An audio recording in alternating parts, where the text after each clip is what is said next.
Well, first, we understood and acknowledged that we, the leadership team and the board, didn't have all of the answers, but we knew that it would be wise to respond to the market demands and to retool Roland Park Place to be even more attractive and more supportive of our current population and be very appealing to our future residents and their families as well. So because we knew we couldn't go it alone, we put together a plan to recruit and identify partners in this project. And that includes Greenbrier Development, who assisted us to select HCM, the local architecture firm, Hort Copeland Mock. And from there, we selected a pre-construction firm, Whiting Turner, based right here in Baltimore. And from there, selected other partners very important to the job, whether it's the IDA, Interior Design Associates, who were selected for their skill and senior living experience in interior design. We also chose the Hort Copeland Mock landscape architects to assist with our campus beautification and renovations. So we identified early on that we would need some really smart, really wise and relevant partners in senior living to assist us with this effort. I have the privilege of serving as the chairman of the board of directors. And something a lot of residents don't know is that both of my parents lived here. And the reason I volunteered to serve on the board is I was so grateful for the excellent care that my parents got that I wanted to give back. The board was listening to not only the executive staff here, but residents. In fact, our board has 2 residents as full board members, and there are residents who serve in a kind of a representational capacity. They're from the Residents Association, but they sit in on all the board meetings. And so we listened to their priorities. Once we assembled our team to assist with the development and the design aspects, it became clear that we have a really great site here. We have a really great program. We have a fine reputation. We're financially very strong. So we believed that the financing would be favorable. Our debt capacity was strong and growing. Our occupancy was quite strong and better than it's been in many years. And so we were very excited about moving forward and said, how can we be even better in the future? And so with the help of our partners, it was considered to perhaps rearrange items on our spaces on our first floor and take full advantage of the lovely courtyard that has been there for many, many years. It preceded us when Roland Park Country School relied on the green space in that courtyard. And so we said to the team, how would you rearrange places on the first floor in order to really take full advantage of that natural light, of that beauty that exists outdoors, and bring some of that into the experience indoors. We needed to open things up so that there were longer sight lines. People didn't feel like it was boxy, like it has felt at some times. And so we are going to open up so that when you come in the front door, for example, you look all the way through to the garden, which I think will be very inviting. And we've tried to do that throughout the building. Our thought was we need to give the existing residents an immediate payback, right? They need to enjoy new, refreshed, exciting space. And so we need to give that to them first before we build a new building. Some of our very popular spaces are being modified. The Greenway Room is central to the first floor. It's a popular meeting space. It is being relocated to make room for a pub and expanded dining venues. We've discovered over the years that casual dining has become far more popular than the formal sit-down experience at dinner, although that remains quite a highlight for many residents. We have learned from our experience and also have learned from our from conferences attended that the trends are all about choices, expanding the choices, expanding the opportunities, particularly with dining.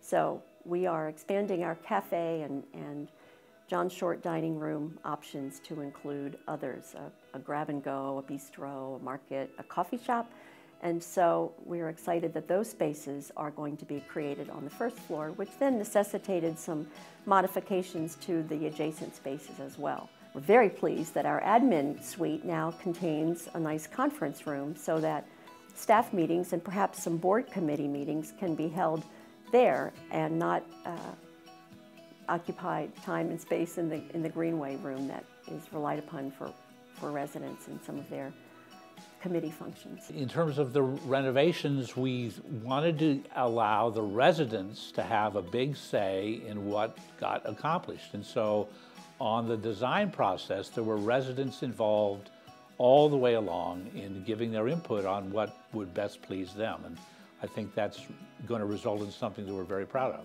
On the expansion, that was driven in part by finances. Being in the city and being a full-service life care community were relatively expensive compared to some of our competitors. And we realized that we needed to get a little bit larger in terms of our independent living apartments so that we can spread our costs over more units. So we are adding 60 brand new units and converting 8 additional units, so there'll be 68 new independent living facilities, including an entirely new building. The building is going to give us fantastic parking. We are plagued by a very serious parking problem on the campus, and that's going to alleviate it. In fact, I think because it's indoors and it will be stacked, the community is going to be really benefited by that. And then at the top of the building where these new independent living units will be constructed is going to be a new club room with unbelievable views looking downtown at the Baltimore skyline and east toward the bay that I think will be a great place to meet and greet people. First and foremost, we would like to convey and reiterate how extremely pleased we are that our residents have been so understanding and patient throughout this entire process. As exciting as it is to unveil these new spaces as they become complete and beautiful, it hasn't been without its challenges, from noise to circuitous routes to get from point A to point B, to not having a full understanding of when the hallways may be closed or open. And so we've tried very hard to stay on top of that, and as soon as a space becomes available and can be reopened for the residents to discover what's been going on behind the temporary walls, we're very excited to do that. So first and foremost, we need to convey our gratitude to the residents and their visitors and families and the staff for enduring the modest inconvenience to be able to appreciate the improvements that will soon be shared by everyone. Roland Park Place will be stronger on the other side of these renovations, and certainly on the other side of the expansion as well.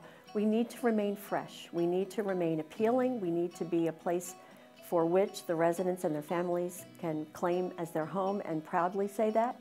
Because if we look a little tired, if we are not paying attention to our spaces and places that residents and staff and visitors use every day, then we're not being responsible. We need to stay on top of it. We need to continue to refresh, be current, be appealing, be attractive, and exciting. And so we have many vibrant residents that live here and some awesome programs and events that occur here. And we really want the environment within which those activities and programs take place to reflect that as well. What I'm most excited about in the renovated spaces is the fact that we are creating 3 distinct specialty care areas for our assisted living and healthcare center. We realized that we needed to offer some additional focus services that people are demanding, and one is memory care. Everyone is concerned about dementia and how it impacts families, and so we thought to best serve the existing residents and future residents, we needed to offer that specialty. And so part of the renovation is building renovating a whole area dedicated to memory care. Another was to build a new dedicated arts and education center so that we didn't have to kind of jerry-rig the auditorium now, and we instead would have dedicated space where there can be performances, lectures, art shows.